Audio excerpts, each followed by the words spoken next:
Magandang araw po sa inyong lahat. Ako po si Michael Ner E. Mariano. Ako po ay guro sa Kagawaran ng Pilosopiya dito sa Pamantasang Ateneo de Manila.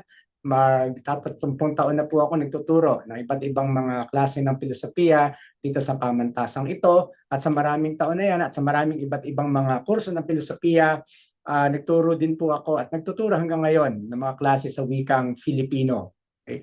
Sana po ay may matutunan kayo dito sa aking ibabahagi na ilang payo mula sa aking mahabang karanasan ng pagtuturo dito sa Ateneo. Inyo ng ilang mga kaisipan tungkol sa pagtuturo ng filosofiya sa wikang Filipino.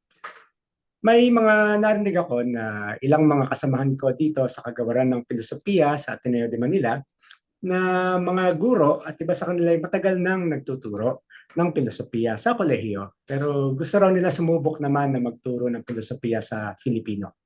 Maikling pambungad lang kasi sa Ateneo de Manila, matagal na, siguro 4 na dekada ng pinaninindigan ng aming kagawaran na magturo palagi ng mga klase ng mga klase sa filosofiya para sa mga estudyante namin sa lahat ng kurso. Nakalahati ang seksyon na aming inaalok ay sa wikang Ingles, tinuturo, pero kalahati ay sa Filipino rin. Kaya sa matagal ng panahon, sanay na ang mga guro at mga estudyante, ang pamayanan dito sa Ateneo de Manila, na bawat isa sa dalawa na section na kanilang makikita sa listahan ng mga pwedeng kunin na section sa etika o filosofiya ng tao o filosofiya ng relihiyon ay nasa wikang Filipino at kalahati din ay nasa Ingles. Okay? At yan ay paninindigan namin mula pa noong dekada 70. At mamaya siguro nilinaw pa kung bakit. Ganun nga ang aming ginagawa sa Ateneo. Ngayon, dagdag pa dyan, narinig ko rin na may mga guro ng pambungad sa filosofiya ng tao sa mataas na paaralan sa iba't ibang lugar siguro na naging interest din yan. Naging tanong sa kanila, naging bukas ang posibilidad sa kanila na gusto rin nila magturo sana sa wikang Filipino ng klase na pambungad sa filosofiya ng tao. Pero may agam-agam sila, may kaba sila. At may mga nagtatanong sa amin, ano kaya ang nararapat nilang gawin bilang paghahanda, siguro pampababa na rin ng kanilang nararamdamang kaba o agam-agam para nga maisagawa nila ang pagtuturo ng filosofiya sa Pilipino. Okay. Ako po ay nagtuturo ng klase, iba't ibang klase ng filosofiya dito sa Pamantasang Ateneo de Manila.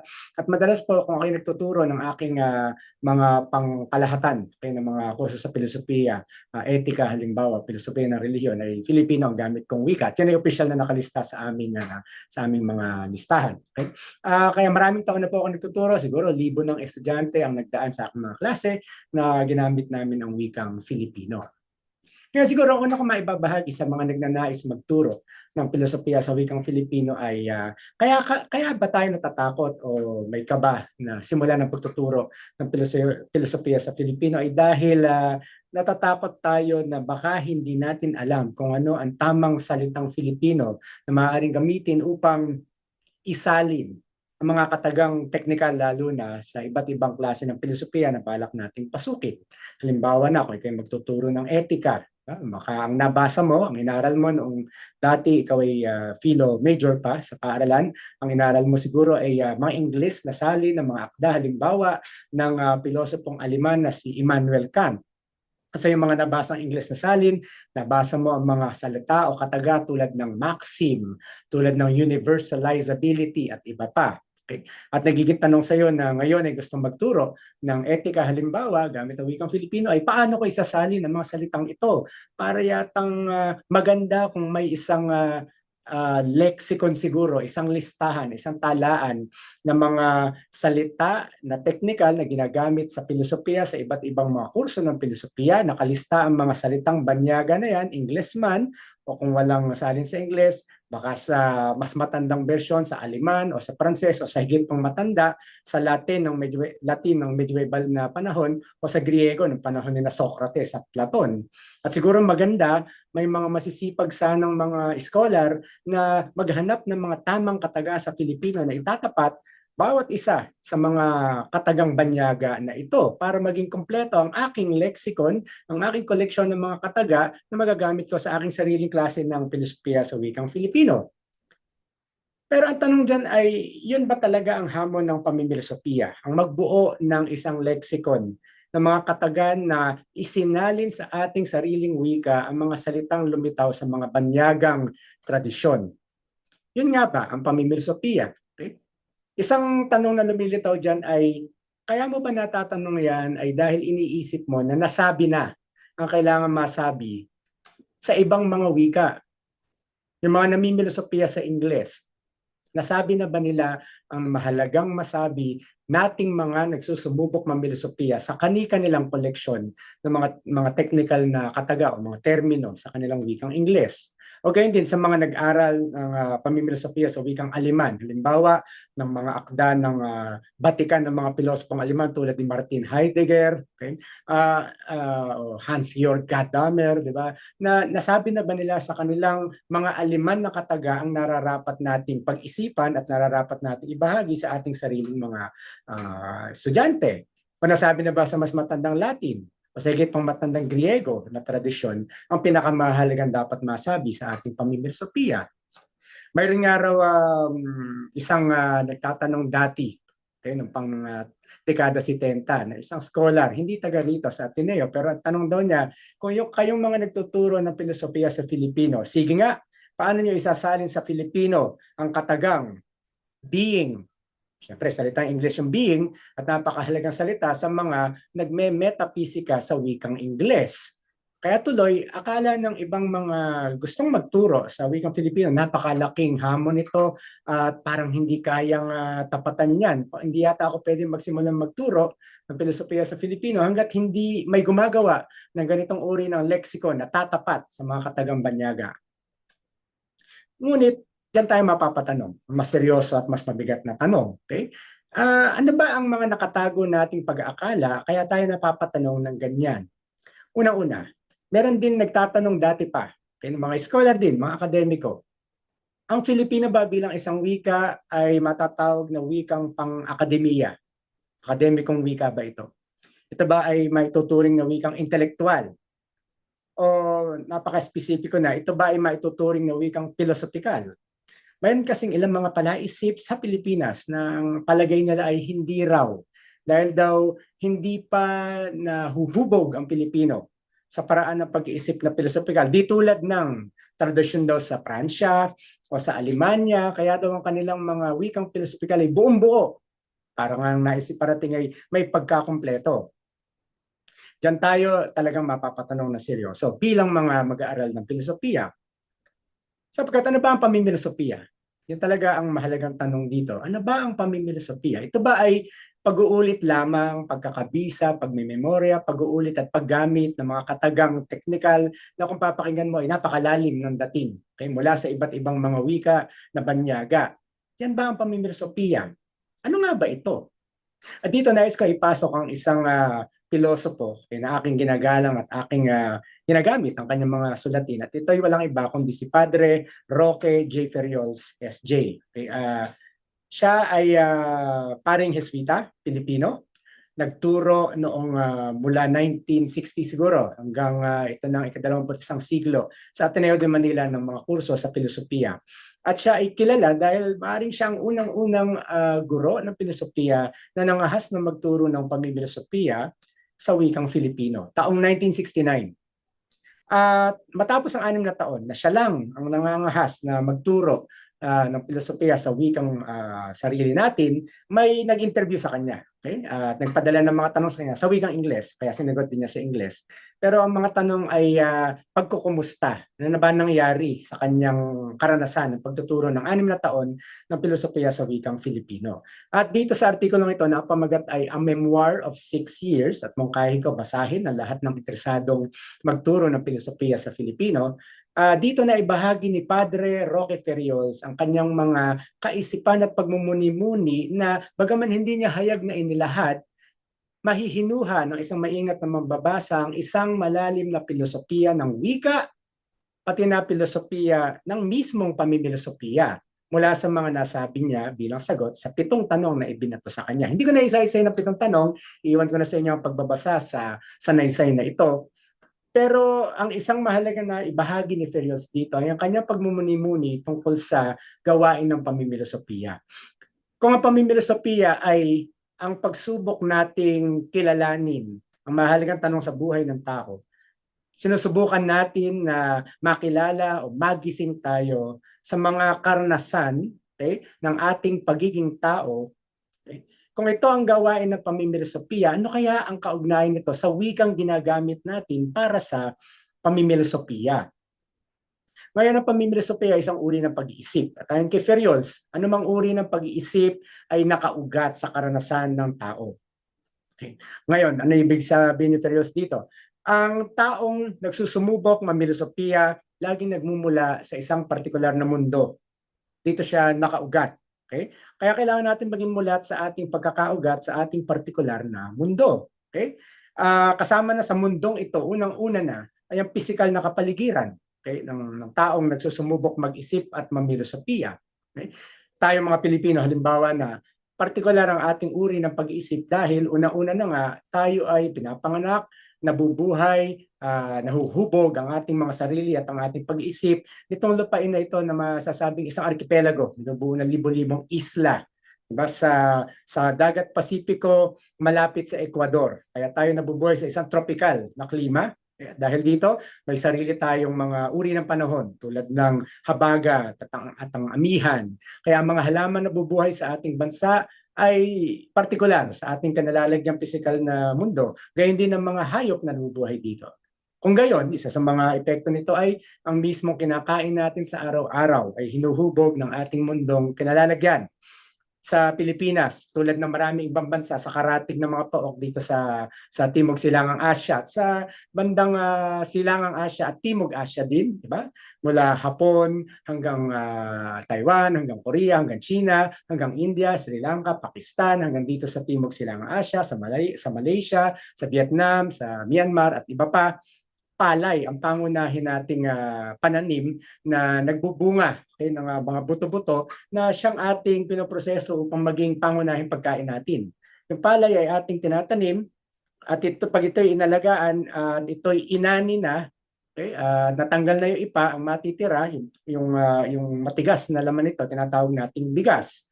At pag ating isinaing ang bigas, doon tayo magkakaroon ng kanin. At kanin ang pangunahin nating pagkain sa Pilipinas, kaya hindi sa ibang mga karatig na lugar sa atin. Pansinin, napakarami nating salita. Kung gayon, yung ating wika ay nahubog ng ating pisikal na mundo. Palay, bigas, kanin. Kung Ingles ang gagamitin mo, lahat ng yan ay rice lamang. Ang palay ay rice plant. Ang bigas ay harvested rice, di ba? At ang kanin ay cooked rice. At yung hindi natin tinatawag na lutuin ang bigas, di ba? Pagtatawanan ka ng magulang mo, pag sinabi mo, tay, nay, magluluto na po ako ng bigas. Hindi, ang tawag natin dyan ay magsasaing na po ako. Pero kung i-Englishin mo yan, wala silang salita para dyan, kundi cook rice now. Okay, wala silang salita para sa saing. At marami pa tayong ibang salita na may kinalaman sa palay, bigas, kanin. Pag nasunog mo, yung sinaing, ang tawag natin dyan ay tutong. Sa Ingles, burnt rice. Rice pa rin, di ba? Kapag hindi naman sunog, pero natira, kinabukasan mo kinain, malamig na yan, bahaw ang tawag dyan. Sa Ingles, cold rice, leftover rice. Sa atin, di ba, ang sinangag, sa Ingles ay fried rice. Okay, rice pa rin.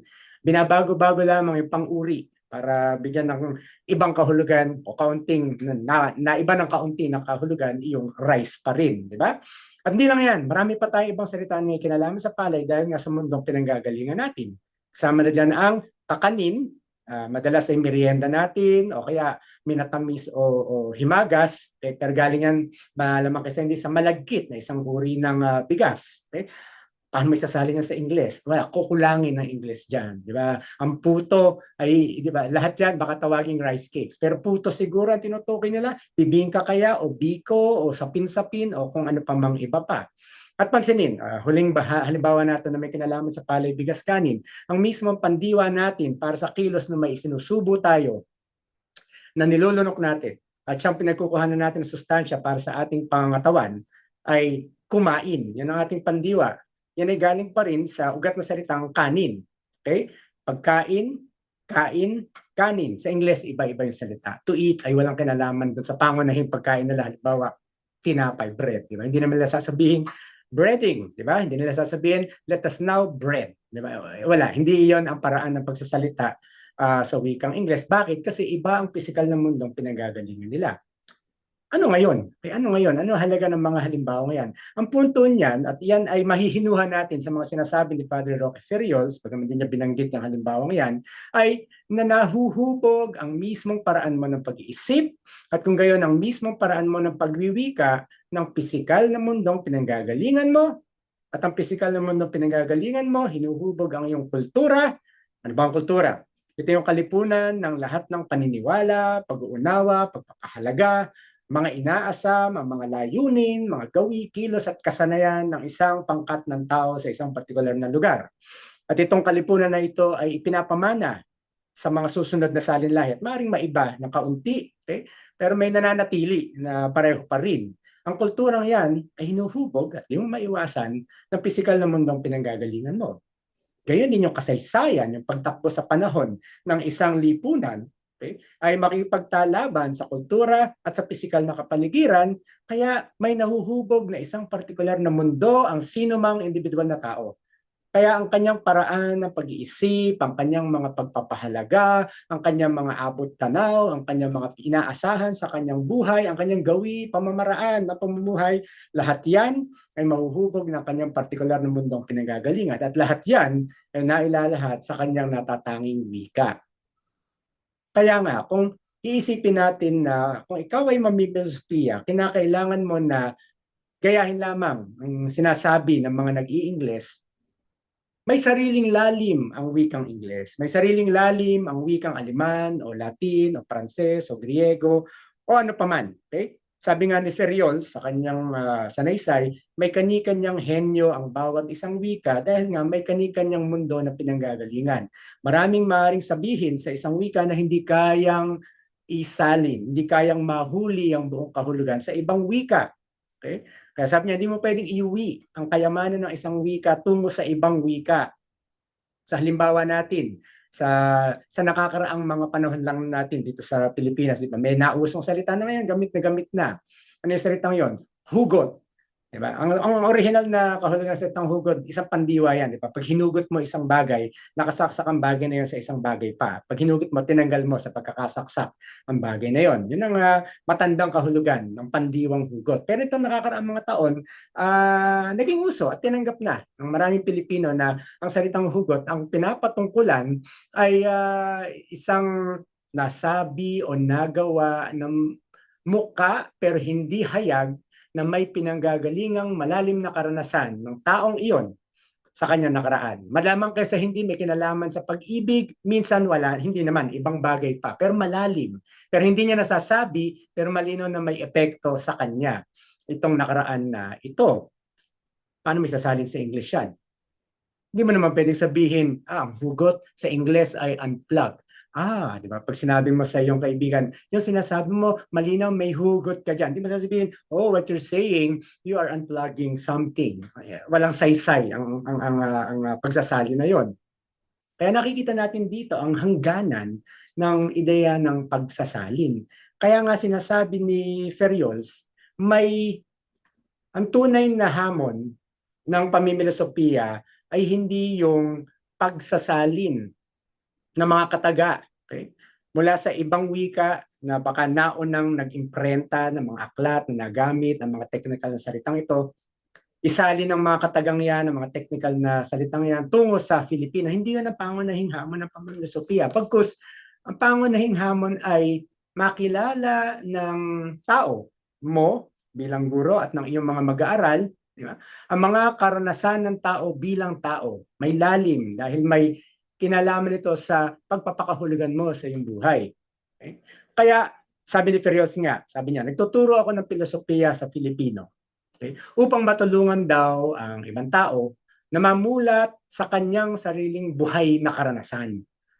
At yan siguro ang pwede nating unawain na bilang guro, hindi naman tayo naririto upang mag-ulit lamang ng mga katagang banyaga at piliting isalin ito sa sarili nating wika. Pagkus, ang pangunahin natin talagang tungkulin bilang guro ng filosofiya ay gisingin ang sarili natin, unang-una na, at gisingin ang ating kapwa, ibig sabihin sa kasong ito, ang ating mga mag-aaral, sa mga malalalim na karanasan natin bilang tao at huwag basta magsali ng mga salita galing sa banyagang wika, bagkus maghanap ng ating sariling paraan upang ihayag ang mga karanasang ito, upang subukang bigyang kahulugan ang mga karanasan na ito.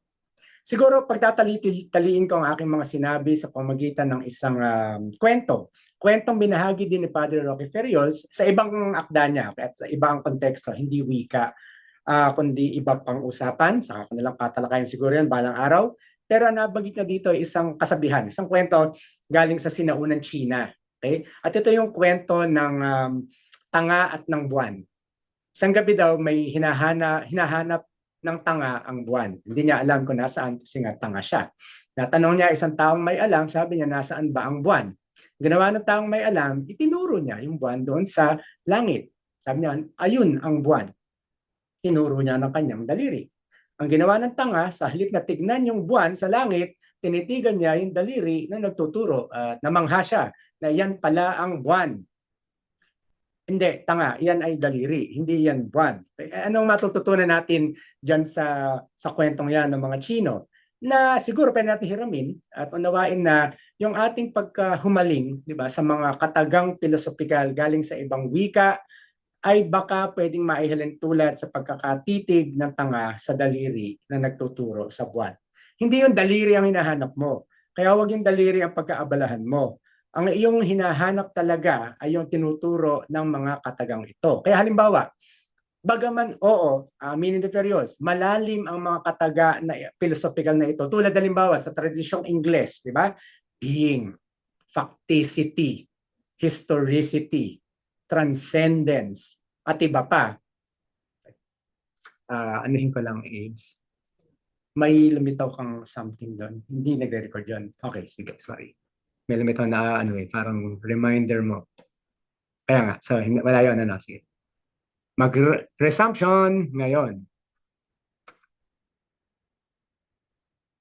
Sa mga katagang ito, malalim. Okay? Dahil nga, lahat ng mga katagang pilosopikal, kung talagang bunga ng buhay na karanasan, ay pagsusumubok ng mga namimilosopiya sa kultura at sa wikang iyon na bigyang saysay yung mga nararanasan nila bilang tao.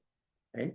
Kaya being, facticity, historicity, transcendence, malalalim. Pero wag tayo sanang mahumaling, wag sana tayong maipit doon sa mga katagang iyon at isipin na iyon ang pangunahing hamon ng pamimilosopiya, ang paghahanda ng isang listahan ng mga salitang tatapat sa mga malalalim na salitang iyan.